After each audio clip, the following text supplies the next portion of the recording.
In Florida. And a reliable connection for all your devices. This story matters to all of us. Whenever and however you watch. A bite-sized mix of everything you love about all 4 hours of our show, but half the calories. Oh yes. With Xfinity X5.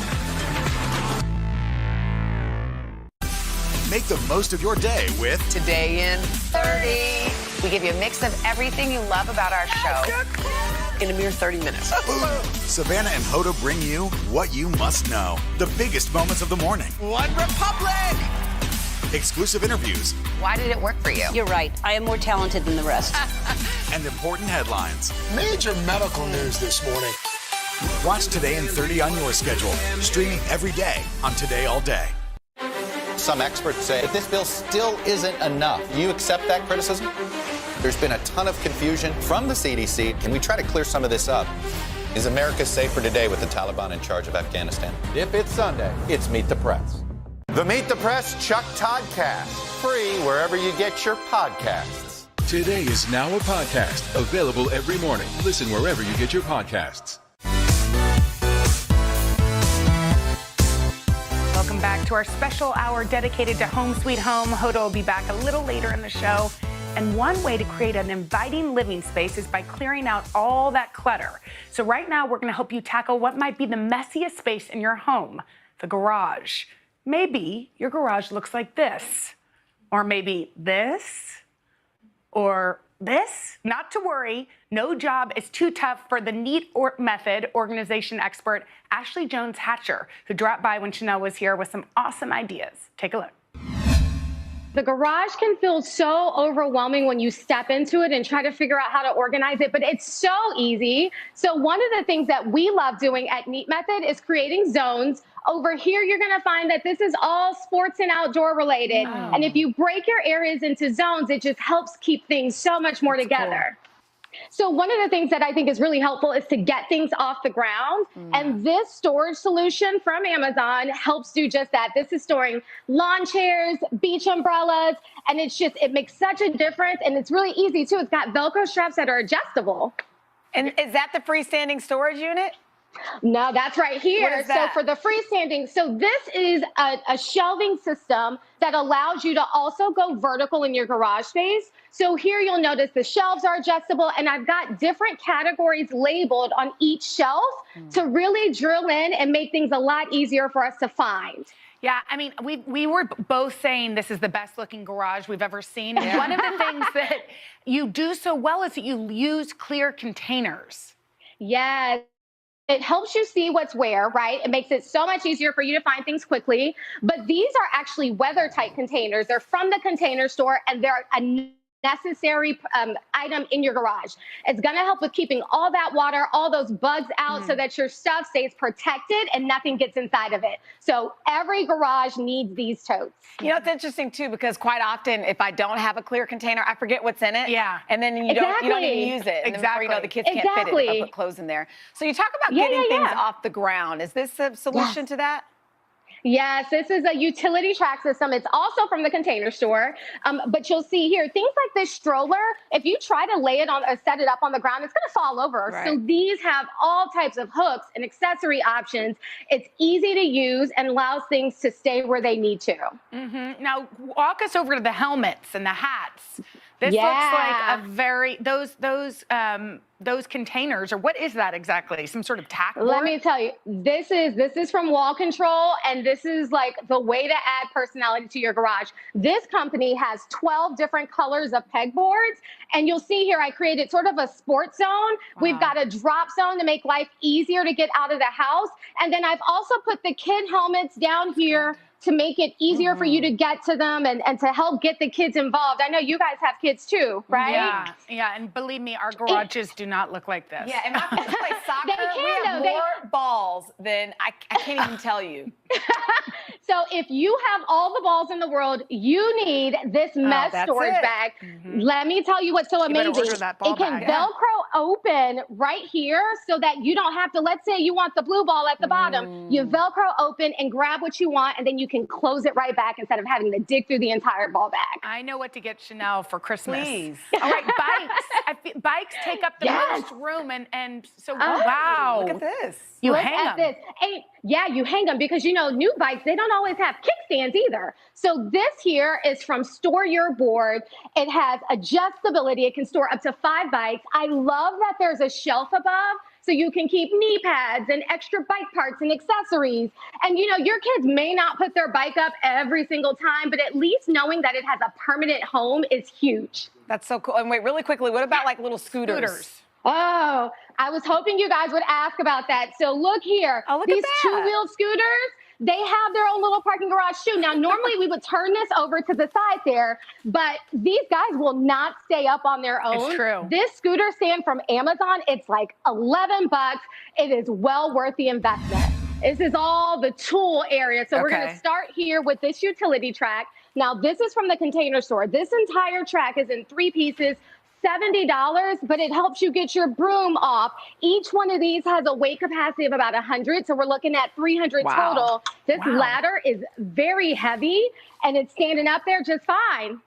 Oh my gosh. Okay, so for your hardware, which again, nobody has ever seen something this organized in their entire life. Talk to us about this wall. I love this wall. This is for all things tools. I mean, one of the biggest things about organizing is if you don't see it, you are not going to use it. 100%. This system, it helps you. And remember, these are the same pegboards from Wall Control. We're using all the same color here, and we're showing a different use for it. And Wall Control has screwdriver accessories, tool magnetic strips, all these things that help you put your tools on display. So what about people who want some shelving in their garages? What do you think is the best use of that space? So again, on your shelves, you're going to want to make sure that you're creating zones and giving everything a specific purpose. So we've got this tool chest right here, this pull-out drawer. This is from Lowe's, and it stores all your nuts, your bolts, your washers, and there's so many sizes for all of those parts. So this is going to help keep it in shape so that you're not running around frantically looking for a piece when you're going to assemble something. I mean, we can never find any of that. So, and then you keep all your old paint on the top, it looks like up there. Yeah, I mean, to make it a little prettier, we color-coded the cans just because we want to give a little razzle-dazzle. But yeah, we're storing things up. And the other thing you want to keep in mind, this client has kids. So things like paint, chemicals, cleaners, we want to keep those a little bit higher up and out of reach so that the kids aren't getting their hands on them. Okay, you also say the ceiling. Ceiling, that's what I want to see. Utilize the ceiling. Yeah, we've got, look at this guy here. So this is an overhead ceiling mounted rack. You have all of this ceiling space. You might as well use it. Now, I would say that you want to use this for things that are seasonal. So you don't want to be getting up and down on the ladder all day long, right? But holiday decorations go perfect up here because you take them down when you need them, and when the holiday is over, you put it back up. What a clever idea, putting all those seasonal items on the ceiling. To check out any of those products, head to today.com/shop.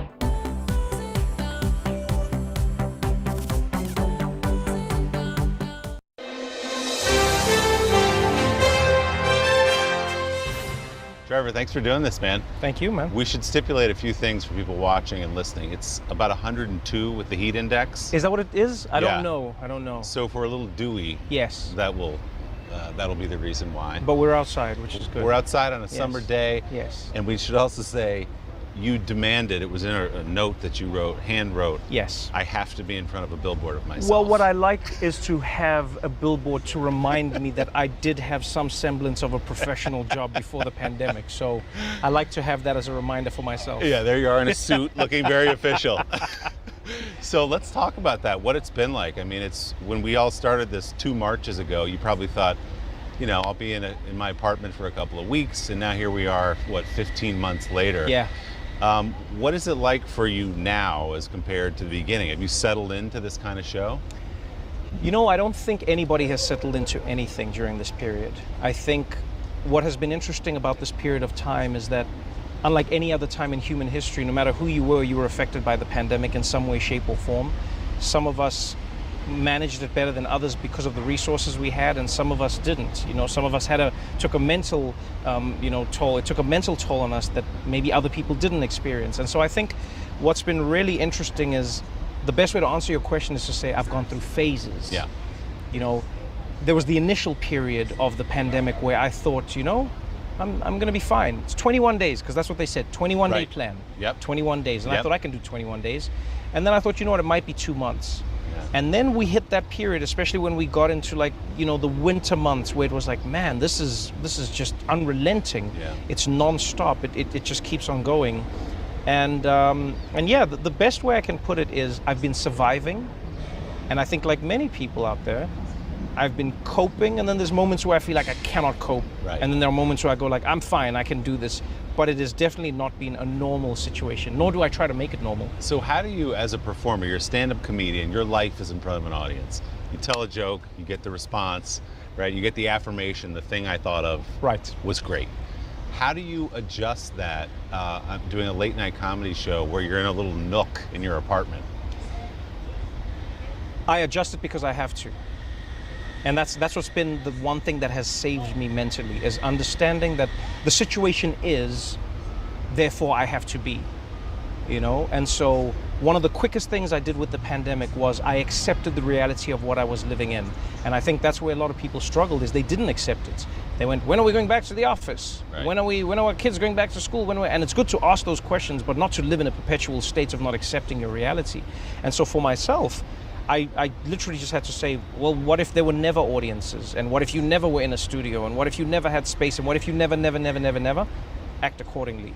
Because what I realized very quickly was I was going to lose my mind if I kept waiting for something that was never going to end, right, or something that might never change. And so, yeah, I found as a performer I had to find a different gear, a different conversation that I would be having with an audience. Because like you and I now, this is similar to how I make the show. I think of one person, think of one set of eyes, one almost like collective idea of a human being who watches my show. And it's almost the imprint from all the people who came to the studio. Yeah. And I go, okay, that person is here now. I'm talking to them. What would I like to say to them? Life is springing back to normal. There are a lot of shows that are thinking about coming back or have come back. How are you viewing the next few weeks or months and getting yourself back into that studio? Well, that's the first thing I've had to do, is say, I'm not going back. How am I going forward? And so like many people who have been lucky enough to emerge from the pandemic, I've had to ask myself, what are the lessons I've learned from this time? And how will that affect or augment my life moving forward? And that is no different to the office. I have to ask questions for all of us. How many days a week do we need to be here physically? What are we doing and why are we doing it? How are we doing it? How do I want to live my life in accordance to the show, and the show in accordance to my life? How do I want to figure out those pieces? I think those are some of the things that I'm trying to figure out now. So for myself, what is the studio? What is the studio I go back to? What is the journey I move forward to? These are all the things I'm trying to play with. But what I don't want to do is try and go back to a life as if this thing didn't happen. Right. Because I say to everyone in my life, if you are going to live as if the pandemic didn't happen, man, you're almost living in denial, because this has been one of the greatest existential threats to humankind that we've seen in a very long time. Make the most of your day with Today in 30. We give you a mix of everything you love about our show in a mere 30 minutes. Watch Today in 30 on your schedule, streaming every day on Today All Day. Good morning, everybody. Welcome to Today. Future's looking bright. Are you ready? We're going to do our part to spread the word on the importance of vaccines, so crucial for reopening America. A big day around here, a very special naturalization ceremony. Many of them doctors, nurses, other essential workers. If you are a nurse, thank you. Spring has sprung, guys, and we want to fill this season with some fun and surprises. Yes. This is the face of excitement. Celebrating Earth Day. Let's change the world. Love it! Some experts say that this bill still isn't enough. Do you accept that criticism? There's been a ton of confusion from the CDC. Can we try to clear some of this up? Is America safer today with the Taliban in charge of Afghanistan? If it's Sunday, it's Meet the Press. Sometimes the news can be difficult and overwhelming for kids to understand. Will coronavirus come back next year? So to help make sense of it all, we've created a newscast just for them. Man, you know a lot. We hope your family will watch Nightly News Kids Edition. Good morning. Welcome to Today. Nice to have you with us. We wanted to surprise Ellie and make her wish come true. What do you think about coming to visit us? Yes. There's only one thing that people are saying. You are. We've had a pandemic. We've had a presidential election, a new president, an insurrection.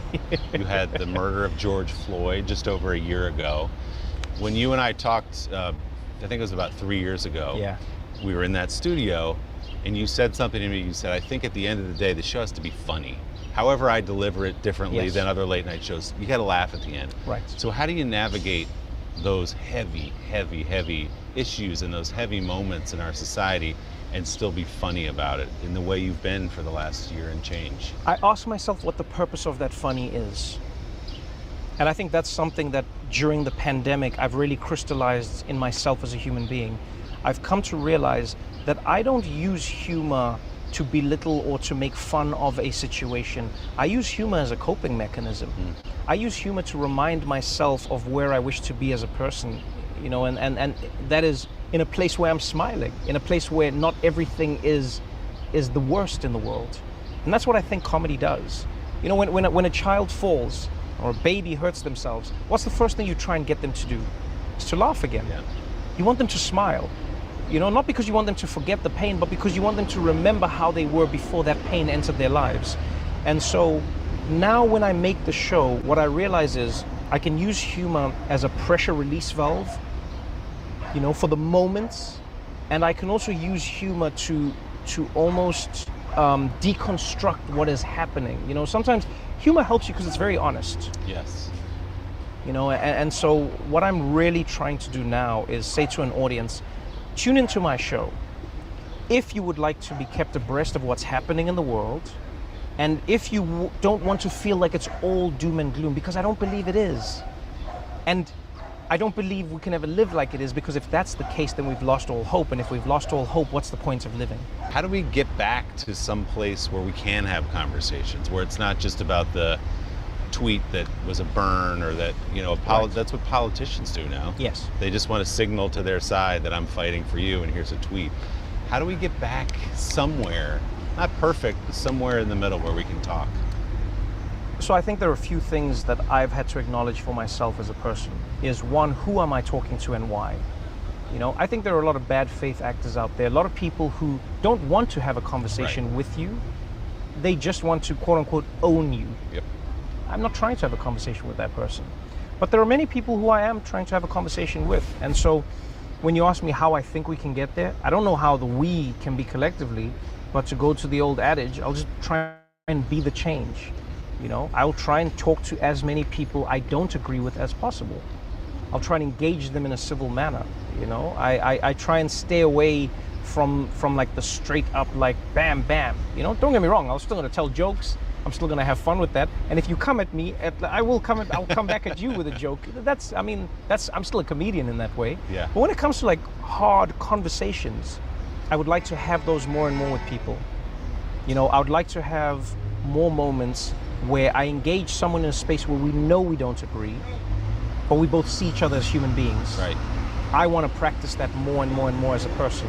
And so on a societal level, I don't think it is possible for us to ever get back to that until we look at all of the things that make it impossible. So social media fundamentally makes it impossible because it is designed to get as much engagement as possible. That's how they generate what they generate, you know? Right. And so maybe there's a way to clean that up. Maybe there's a way to say to social media companies, hey, we're incentivizing you to find some way to make people not just enemies with each other. Stop putting these posts up of Willie where Trevor says he wants to burn down his house. You know, he doesn't need to see that. How is it helping him? Right. And in media, I think we have a role to play, you know? Are we only broadcasting conflict, or are we trying to have civil conversations, you know? Because the thing that I always try and explain to people is this, you know, and this is like how I think of my show. I go, I don't pretend to not be biased. I have my opinions, and I share them with people. What I hope we can start to do more of in society is agree on a reality. Then we can fight about that reality. Right. You know, so think of it like a game of basketball.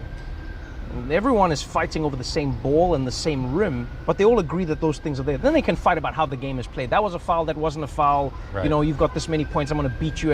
Yeah. But you're agreeing on the reality of the game. Right. Right now in society, we're getting to a place where we don't even agree that there's a ball. Stay connected and stream the news you need with Xfinity X5. Our top story is unfolding right now. The fast speed you depend on and a reliable connection for all your devices, whenever and however you watch with Xfinity X5. Stay connected and stream the news you need with Xfinity X5. Our top story is unfolding right now. The fast speed you depend on. We begin with breaking news right now in Florida. And a reliable connection for all your devices. This story matters to all of us. Whenever and however you watch. Our bite-sized mix of everything you love about all 4 hours of our show, but half the calories. Oh, yes. With Xfinity X5. Make the most of your day with Today in 30. We give you a mix of everything you love about our show in a mere 30 minutes. Watch Today in 30 on your schedule, streaming every day on Today All Day. Make the most of your day with Today in 30. We give you a mix of everything you love about our show in a mere 30 minutes.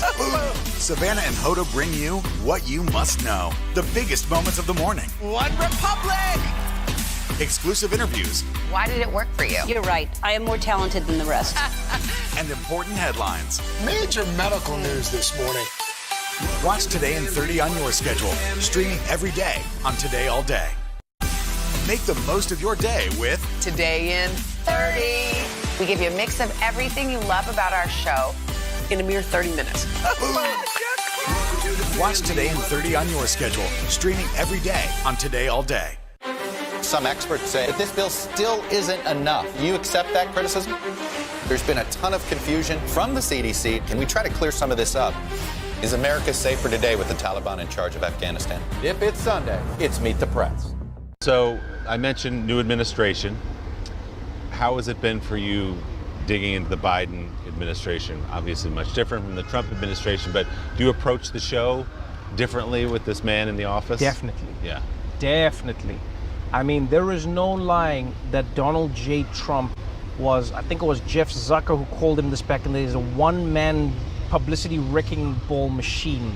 That's what he says, it's just chaos. Yeah. You know, there's no denying that that's what Donald Trump brought. Now, while that, I think, had good elements because it brought people into politics that weren't necessarily interested before, the downside was it all became about him. Right. And I honestly believe that most issues in society are not about Donald Trump. They're not all his fault. They're not all because of him. He might be a symptom, but he's not the cause. And so because he was really good at garnering that attention, it then made society unable to have conversations around the real issues that were taking place. You know, and so now I'm trying to focus more on the issues than on the politics of the issues. Because that's the thing about America as well, that I've really come to realize, especially during the pandemic, is America makes everything political. Everything is left or right. Yep. Everything is red or blue. I didn't grow up like that. You know, I hear people all the time in America saying, well, as a Republican, well, as a Democrat. I've never said that phrase in my life because we've never done. In South Africa, no one says, well, as an ANC support, as a DA support. No one says that. Yeah. In fact, where I'm from, we would spend more time criticizing the people we voted for than the people we didn't vote for. Because you elected them to do something that you want, right. Ergo you would criticize them. Right. America's really interesting in that regard, and I think that that discourse doesn't lead people to have real conversations. A mosque isn't political. And so how you use it and where you use it, these are things that people can discuss, but it shouldn't be political. You get what I'm saying? Yeah. Trash shouldn't be political. Any conversation in life shouldn't be political. There's so many that shouldn't be political, and yet we are making it that. And so what I'm trying to do now, and Biden delivered on one thing that he promised on, and that was he's going to be the president that nobody wants to talk about. Right. That's been great. Because now we get to delve into issues that affect everybody. Because one thing that I think every American can agree upon is, regardless of who's in office, There are still people who are struggling to pay the rent. There are still people who are struggling. They haven't seen a wage increase in years. There are still people who don't know whether their children will be able to go to school. There are still people who don't know how they're going to put food on the table. There are still people who don't know if they can afford healthcare. That will always happen from administration to administration. So I think it goes beyond politics. And so now on the show, I look at the issues, and then we'll touch on the politics that may affect it. But I think we need to have more interesting conversations about what affects us as human beings. You had a pretty good strategy during the Trump years, which you said in our previous interview too, is I refuse to be perpetually outraged. You just can't be outraged every minute of every day and have a healthy life or run a comedy show. So did that help you get through those 4 years of Donald Trump where you couldn't look at every tweet and set your hair on fire? Yeah. Definitely. You know, I think a lot of people also like to get enraged. You know, be like, oh, Trump tweeted this. It's like, yeah, but you don't have to look at all his tweets. Oh, Trump made this joke at a rally. Yeah, he made that joke to his people. You don't have to get angry about everything that the person is doing. I would always say to people, think about what's offending you and what's affecting you. They're two separate things. You know, I would even say that it even happened with comedians in and around that time. You know, people were getting angry at comedians and they were like, how can you say that? How can you say that? How can you say that? And I don't think people shouldn't be held accountable, don't get me wrong. But I also think people have to ask themselves sometimes in life, are you allowing yourself to become enraged by things that are not happening to you necessarily? You're gonna go out of your way to find a thing that somebody said, look at what this person said in Thailand on the train. Is that gonna make you angry now? Right. You know what I mean? You're living in Ohio and you're going to get angry about what someone said in another country, on another continent, to another person. Man, we cannot live like that. And so what I learned to do was ask myself, what is affecting us and what is just offending us? The things that are affecting people, let's deal with those issues. Things that are offensive, you can have fun with them. That's comedy. You're also going back and doing stand-up, I understand. You got a tour coming up. Yes, I am. What's the plan there? Is there one yet? Yeah, there is. There is. I'm excited, man. This has been the longest period since I've started stand-up that I haven't done stand-up, you know? And so I actually was going to wait a little bit longer, and then I did a show with Dave Chappelle and Chris Rock and Michelle Wolf at the Stand in New York. It was a surprise show. Dave Chappelle said, come and watch a show, and then he tricked me, and the next thing I was on stage. He was like, why aren't you on stage? And I said, I don't actually know. I'm waiting. He said, man, it's time. Let's go. And what I realized even in that moment when I was on the stage, I didn't have anything prepared for that moment. I didn't have an idea. But you know what? It felt like home. And I could feel the audience was starting to learn how to be an audience again. We were all experiencing this thing together. And that's why for myself, comedy is something I can never let die. Because how many times in life are we going to experience, or how many times have we taken for granted a space where hundreds or even thousands of people can come together for the purpose of laughing, Willie. Laughing, having a good time, enjoying themselves. Not there to fight, not there to argue about which team should win or shouldn't win, not there to cheer about politics, but just to laugh. Man, I didn't appreciate it as much as I do now. I've always loved it. But post-pandemic, I appreciate it more than ever before. And so I'm getting back on the road. I'm excited to be doing shows again. I'm getting ready. I've got my show and I'm preparing things. It'll be a little bit of what's happened, a little bit of nothing, which is great. I'll be telling jokes about, I don't know, 16th century England, you know? I'll be glad Topical stuff. Yeah, I'll be glad to take a break from politics. That's what I miss about stand-up as well, you know? I used to do shows where, like, I would have, like, people who would be like, I'm Republican. People would even say, I don't like your politics, but I like your comedy. And I was like, well, come to my comedy then. Come to the show. Good enough for me, right? Hey, man, we're human beings at the end of the day. We're going to have to live in the same world. So if we can't find spaces and places where we can interact with each other, then we're doomed.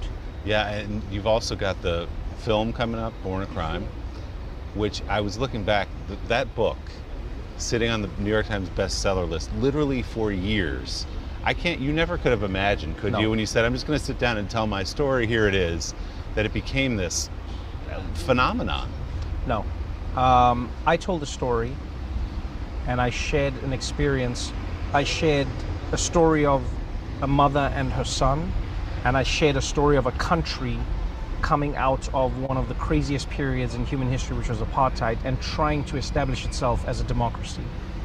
I honestly did not think in any way, shape or form this would become what it is today. You know, I didn't think people would be still reading the book years later. It would still be on the New York Times bestsellers list. You know, it would be the #1 Audible book of all time. I didn't think that. I didn't think kids would be learning it in school. And now your mother must be pleased that Lupita's playing her. What's interesting, so my mom doesn't care for celebrity at all. She doesn't keep up with it. She doesn't know anything about it at all. She was just happy when she saw the picture. My mom doesn't know who Lupita is. But she was just like, because my mom hears about things from people in the street, which is hilarious for me. So someone will come up to her in the street and be like, wow, you're going to be in a movie. And my mom's like, what? Why? In a movie? Where? Where am I in a movie? And then she'll phone me and be like, you put me in a movie. And I'm like, no, you're not going to be in the movie. I'm making a movie about our book and our life. And she's like, oh, okay. And so I'm like, someone's going to be acting you. And she goes, who? And I go like, oh, Lupita Nyong'o. And she's like, who's that? I'm like, okay, I'm going to send you a picture, and this is her. And I sent her, and she's like, oh, okay, no, I'm very happy. I'm happy that it's an African woman because I'm an African woman. And I was like, did you think I was going to ask Julia Roberts to play you? Like, what?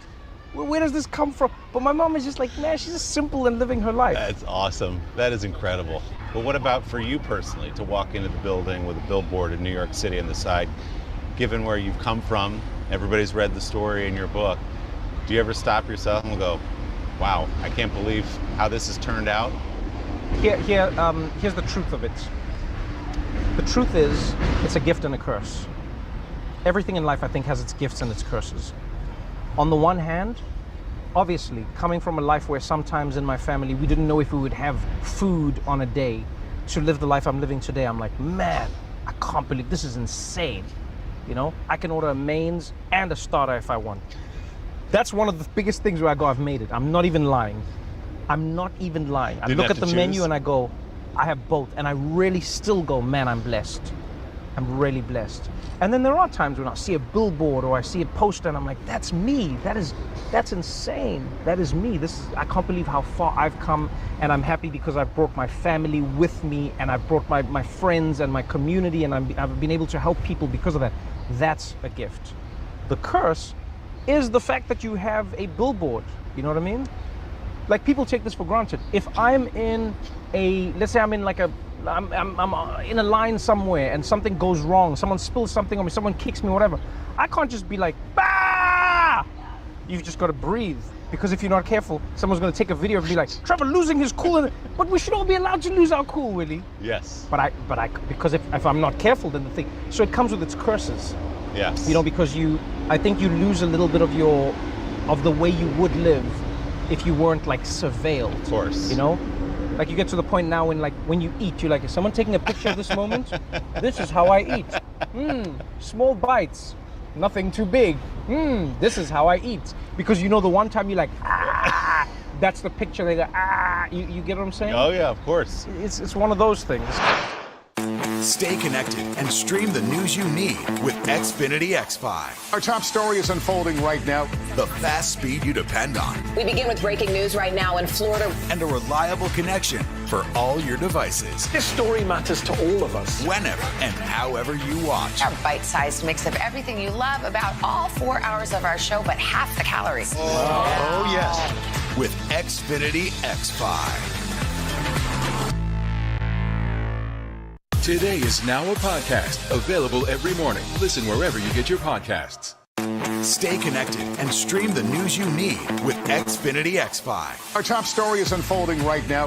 The fast speed you depend on. We begin with breaking news right now in Florida. And a reliable connection for all your devices. This story matters to all of us. Whenever and however you watch. Our bite-sized mix of everything you love about all 4 hours of our show, but half the calories. Oh yes.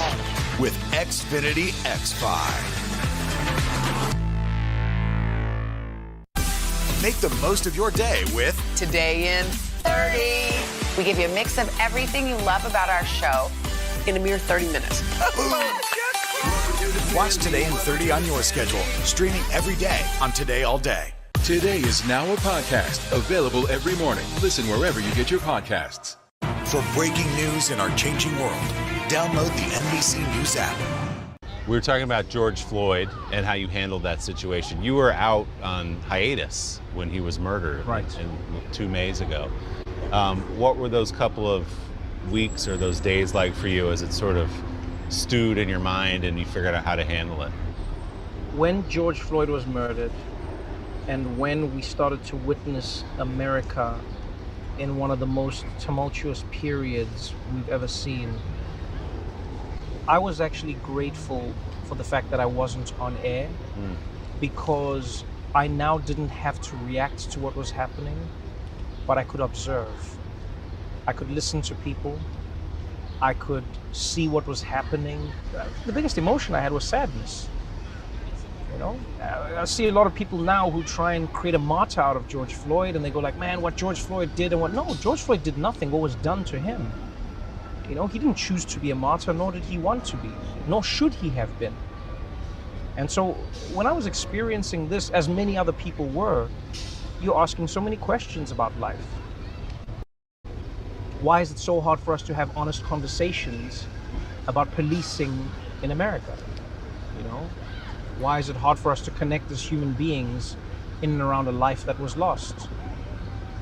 You know, why does it have to feel like acknowledging the lives of those that were lost means you have to diminish those of police officers? Why is all of this happening? Why are people failing to see the humanity in others? You know, and so in that period, that was the one thing that I kept on thinking was, do you understand what level the community has to get to the point where they're marching in the streets and protest? Do you understand what level people have to get to be there?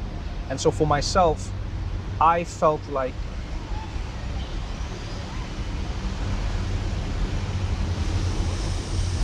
I could not only observe, but then process, and then try to articulate what I could see was happening in the world, just by listening and observing the people that were going through it the most. I've got to ask you about your collection of hoodies. Every night, go in there, there's some different color or rainbow, whatever it is. How many hoodies do you have? Everyone asks me this and I'm afraid to count, because I think what happened is, so first, to understand the hoodies, you have to understand life. I'm at home. I don't know when I'm going back out into the world. Hoodies are what I wear at home. Sure. I love hoodies. Yeah. This is just my life, okay? Yeah. I'm gonna be making a show from home. It's like, I'm not gonna wear a suit, I'm at home. Right. I don't wanna feel like I'm at home. Right. We're all in sweatpants on our Zooms, etc., etc. That's why I dressed the way that I did. Then, I was like, man, I'm running out of hoodies, because I thought it was gonna be 21 days. Right. So I had to buy a few more hoodies, and then I had to get a few more hoodies, and then I had to get the next thing I know, there's just hoodies. There's just hoodies everywhere, Willie. There's hoodies in every nook and cranny of my cupboard. There's just hoodies everywhere. Just showing up. Everywhere. But in many ways, the hoodie has become, you know, the uniform that I don for this period of time. It's become, you know, Right. It's become my little safety blanket. It's become my thing where I get into a mindset. I go, okay, it's time now. Go and do this thing. You put it on, and it's how I've created a sense of normalcy in a world that is completely abnormal right now.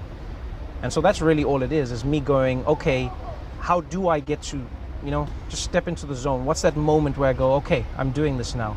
And that's what that's become. It's become my ritual. It's become my you know, non-spoken conversation with the audience. We're still in hoodie land right now as people. And I can't wait for the day when we're not. Well, that's coming pretty soon, but your audience might be disappointed if you come out in a suit now. They want to see those hoodies. Maybe, you never know. Maybe I'll do hoodies on Tuesdays and suits on Wednesdays. That's what I mean about, I'm not going back, I'm only going forward. There you go, Hoodie Tuesdays. You never know. Thanks, man. Hey, Today All Day, if you can't live without coffee, trust us, you're not alone. But up next on Saucy, Anthony Contrino is sharing his favorite ways to use espresso with 4 recipes that will get you buzzing, including a show-stopping tiramisu and an espresso martini with a twist. Italians love their coffee, and I am no exception. Whenever I'm in Italy, my first stop every day is to a coffee bar. In the mornings, it's for a cappuccino, and then later on in the day, a shakerato. And of course, I love coffee-flavored desserts.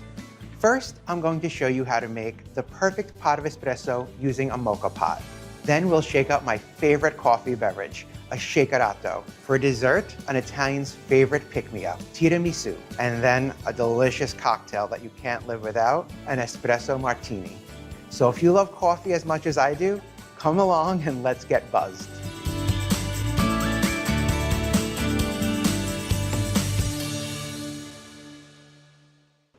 A mocha pot is a stove-top coffee maker that you will find in pretty much every Italian household. And it's quite easy to use.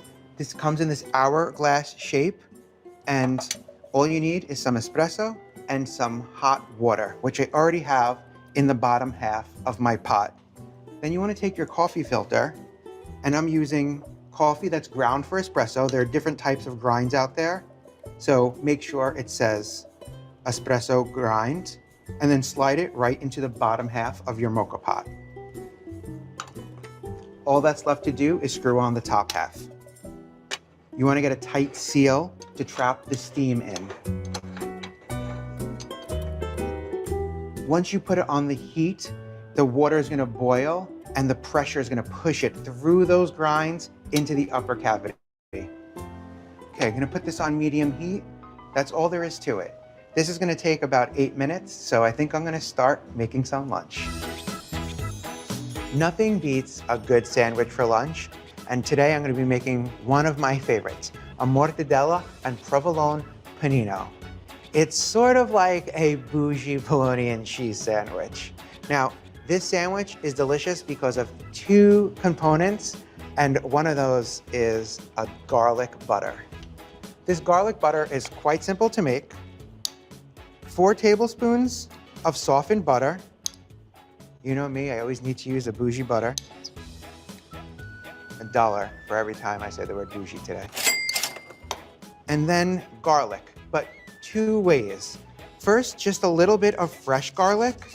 Fresh garlic is so pungent and just kind of hits you right away with that garlicky flavor. But then I also like to add just a pinch of garlic powder. It's a little bit more well-rounded and it hits you a little after the fact. So that garlic flavor is there with every bite. Just kind of stir it and mash it all together. Set this aside now that it's nice and well combined.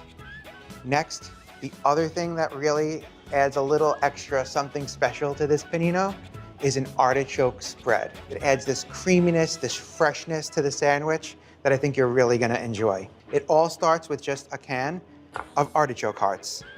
I've drained it, and now I'm going to rip off the leaves. I just want the creamy heart for this recipe.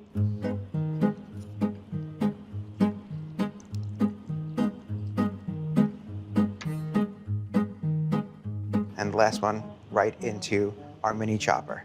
Now just for the last few ingredients. Instead of salt, I'm using pecorino. It's gonna melt into our sandwich, and it's also going to season it. It's nice and salty, and if you haven't heard me say it 100 times, it's one of my favorite cheeses. So a tablespoon of that, and then 3 tablespoons of extra virgin olive oil. And last but not least, just a couple of cracks of black pepper. Put on your lid, give it a couple of pulses.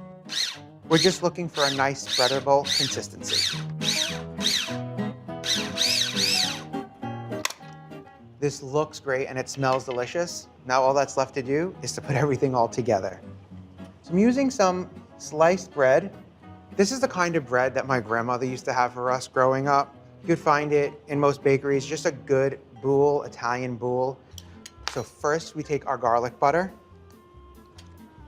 and spread a nice thin layer onto one side of the bread. Make sure you get every crevice, every nook and cranny of this bread. And same thing. Now, flip one of the pieces upside down so that the butter is on the bottom. When we put this in, the butter will be on the outsides of the sandwich, and it's kind of gonna be like inside out garlic bread. Up next, our artichoke tapenade. Just enough to cover our bread. Tastes better on the sandwich than it does on the board, I'll tell you that much. Okay, next up, mortadella. Mortadella is one of my favorite cold cuts, as we would say here. It's fatty, it's so flavorful. This one has gorgeous specks of pistachio in it. And it's just so delicious. I like to pile it on. Sandwich is all about the fillings. I think I'll do one more piece just because why not, right? And then some provolone. This cheese will melt nicely and it's just gonna provide a nice, sharp flavor to the sandwich. Cover it up, butter side on top, and it's ready for our panini press. You can hear that sizzling already. We're gonna cook this low and slow, about 3 to 5 minutes until it's nice and golden brown. I can hear the butter kind of sizzling. Can you hear it? I think it's done. Oh, yes, it is. Carefully slide it to the board. Look at the cheese. Oh, crispy where it hit the griddle. Now that this panino is ready, all that's missing is a perfect beverage to serve alongside it.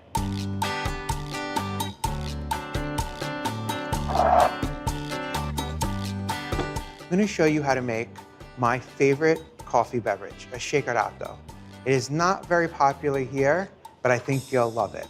I usually drink coffee with a lot of milk or creamer in it, and this has none of that, but it doesn't need it. It's so delicious. I'm going to take a shaker, I'm going to fill it generously with ice.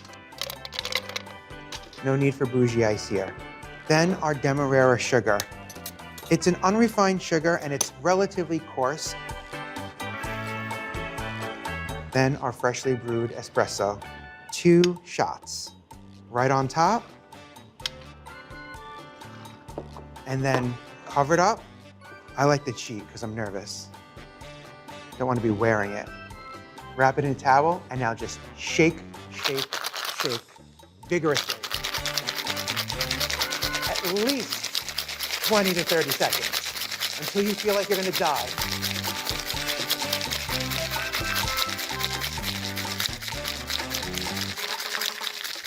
Don't give up. Okay, my arms hurt.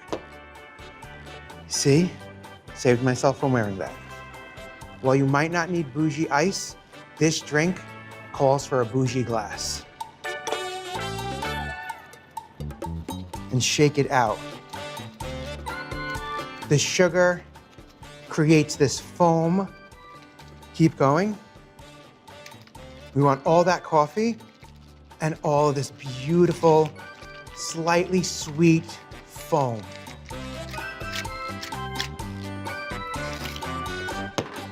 And that's all there is to it. I can't wait to dig in.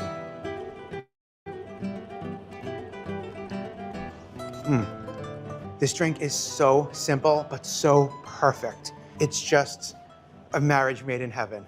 Can't get enough of it. Now this truly is the perfect lunch.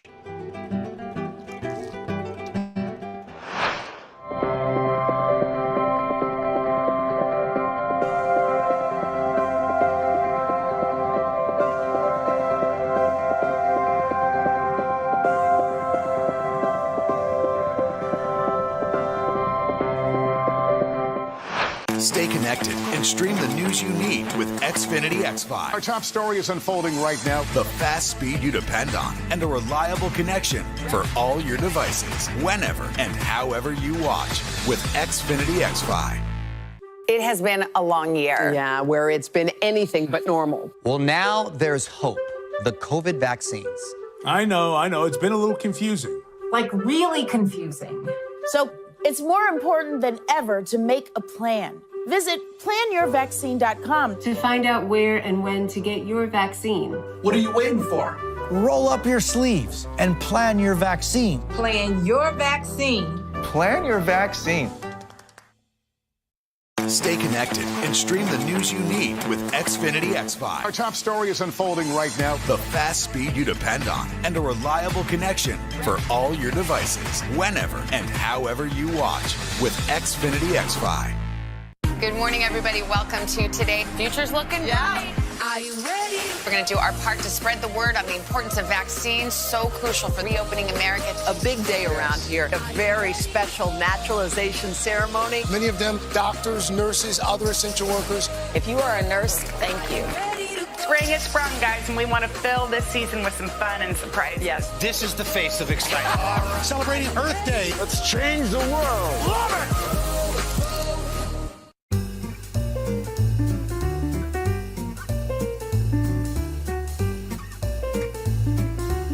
Tiramisu is the quintessential coffee-flavored Italian dessert, and it's the perfect balance of coffee-soaked ladyfinger biscuits, savoiardi, and the delicious, decadent mascarpone cream.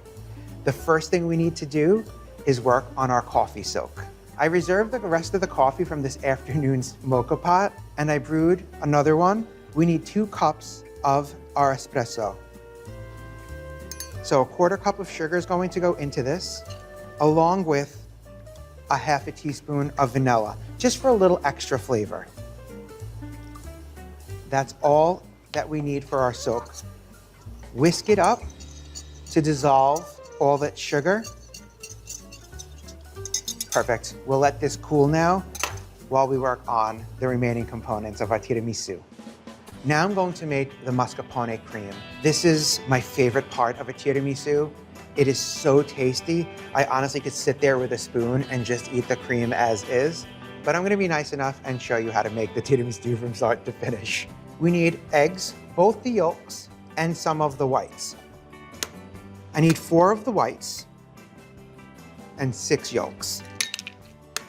Super important that you don't get any yolk or fat into your whites, or they're not going to whip up later.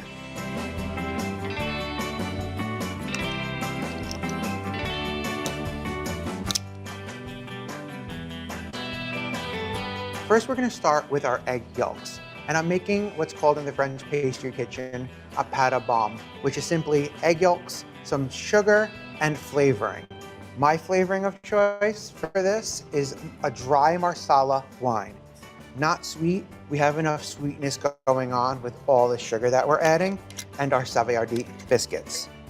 Going to add 2 tablespoons of this. Then some sugar. We'll add a 1/4 cup to this. Some salt. 1/2 teaspoon of that. And we'll throw a 1/2 teaspoon of vanilla in as well. When baking, I like to add like flavors to separate components to kind of tie them all together. Now, grab a whisk. Give this a quick initial stir just to combine everything. And then I set up a double boiler situation where I have 1 inch of simmering, barely simmering water, and we're going to place this on top and whisk away to slowly begin to thicken this mixture, cook the eggs the slightest bit, and to dissolve the sugar. Carefully nestle this right on top. The bottom of your bowl should not be touching the water. And then just whisk away until it begins to thicken. It will lighten in color.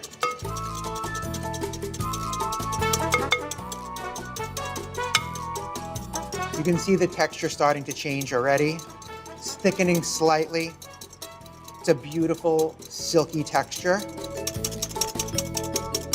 You can really smell that masala coming out of this.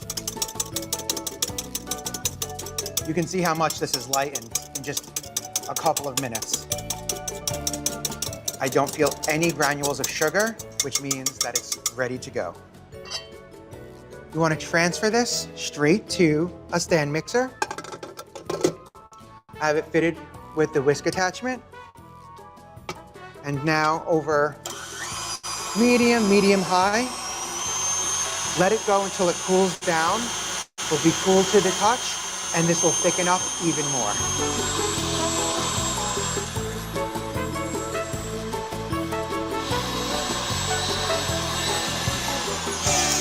perfect. It's no longer warm, it's pretty much room temp. And you can see how it's thickened and we're getting these beautiful ribbons. Thank goodness for this machine, because I can't even imagine how hard it would be to do this by hand. Up next, one of our star ingredients, mascarpone cheese. It's basically the Italian version of cream cheese. It's the best way to describe it. And I'm using a full 16-ounce container. And just add that right into our yolk mixture. Get that all in there. Okay. Put that back on. And you want to mix this just until it's combined. If you over whip it, you can break this batter.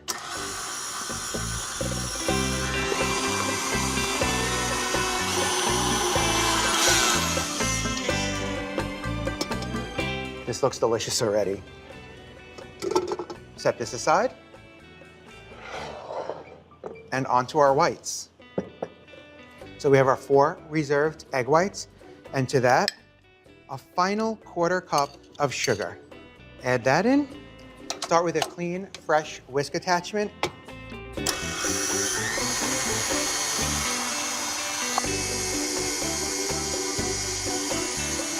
Once you see it starting to form ribbons just like this, you can bump it up a notch.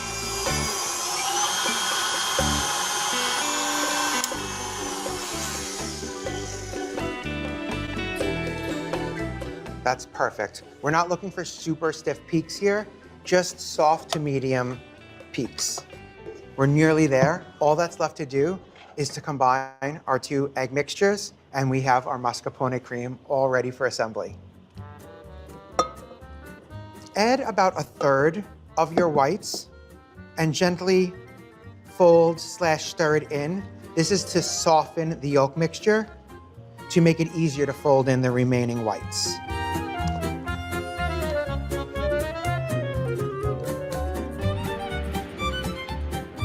These egg whites are going to lighten the overall mascarpone cream and just give it this beautiful, airy, moussey consistency. Be very gentle, folding it over so that you don't deflate those egg whites. This looks great. Now that we have our 2 main components, our coffee soak and our mascarpone cream ready to go, I'm gonna do a little tidying up to make some room for the fun part, the assembly.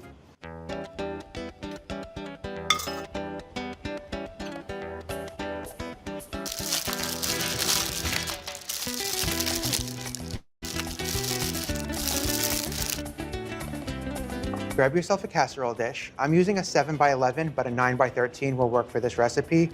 You'll just need a few extra lady fingers, but you'll have plenty of coffee and plenty of cream. Grab your savoiardi or lady fingers. They're super crispy and feel hard, but they are made for things like this. They're going to just absorb that coffee instantly and get nice and soft and give us the best mouthfeel when we bite into our tiramisu. The trick is to be quick. If you leave it in the coffee too long, it's gonna absorb too much of it and disintegrate and lose its wonderful texture. So 1 at a time, boom, it's all it needs. And then start lining your casserole dish.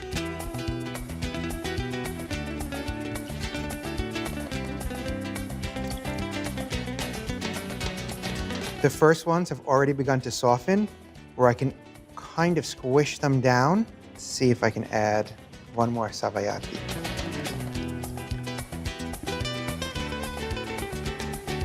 Perfetto.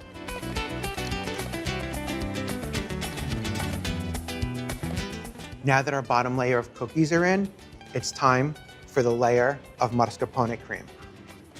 Scoop half of this cream right on top. That looks about right. Then with your offset spatula, gently caress it over our cookies, evenly spreading it from corner to corner. Okay, that looks great. Now for another layer of our savoiardi.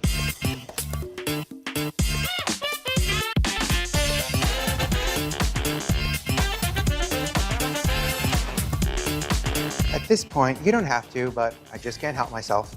I'm gonna just put a little zigzag pattern on top just to make it the extra littlest